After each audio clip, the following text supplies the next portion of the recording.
اور تم ایسے وبال سے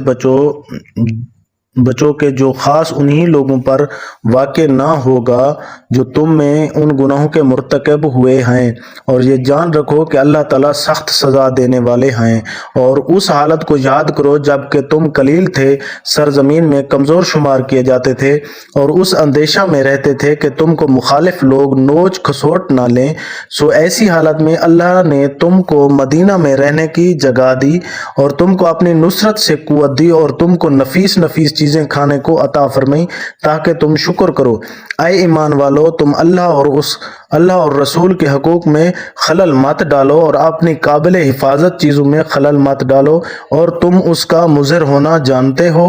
اور تم اس بات کو جان رکھو کہ تمہارے اموال اور تمہاری اولاد ایک امتحان کی چیز ہے، اور اس بات کو بھی جان رکھو کہ اللہ تعالیٰ کے پاس بڑا بھاری اجر موجود ہے۔